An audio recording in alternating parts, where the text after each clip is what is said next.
مكة وطيبة وبانت لنا موارية في حفل الليلة مكان ولا عندنا وقار. عبد الله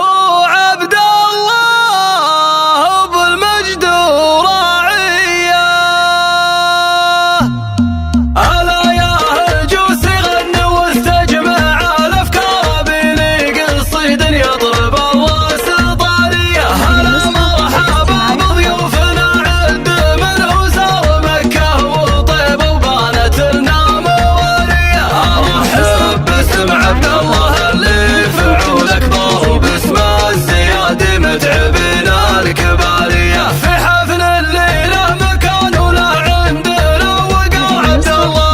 عبد الله ابو المجد وراعية هو اللي بيمينه كاسب المدح باستمرار. عسى له حياة بالفرح دام مملية. حمد السجايا من عليها النعم تكره زام الخوي واللي تشرف مباديه. وابويا ارحمه ربي محمد وهو من صالح اسمه وله سيرة تشرف له ماضيه. وربعه من الخامس هل العز واهل الكرم نادى الفقيه ونارهم دايما حيه. من اللي لهم تاريخ لا ما عليه غبار من رؤوس السياسيه. اهل السيف في الهيه سرايا العتيبه مكرمين الخوي والجار وانا بمدحهم سكت البيوت الحماسيه. اهل السيف ابو حدين واللي طوال اشبار. هل الضايل وساس العزاوي عتيبيه. هلا يا هجوس غنوا واستجمع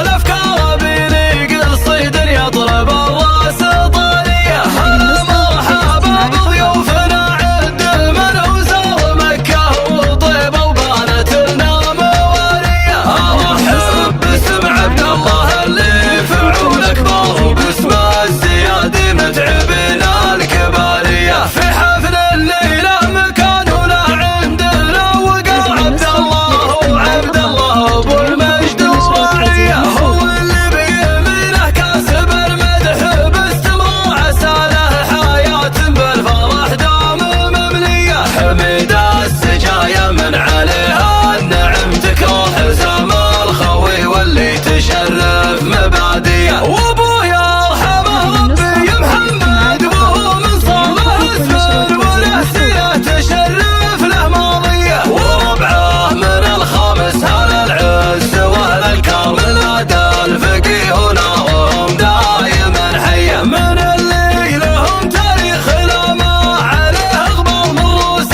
السياسيه. اهل السيف في الهيه سرايا العتيبه مكرمين الخوي والجار وانا بمدحهم سكت البيوت الحماسيه. هل السيف ابو حدين واللي طوال اشبار. هل الضايل وساس العزاوي عتيبيه. وفي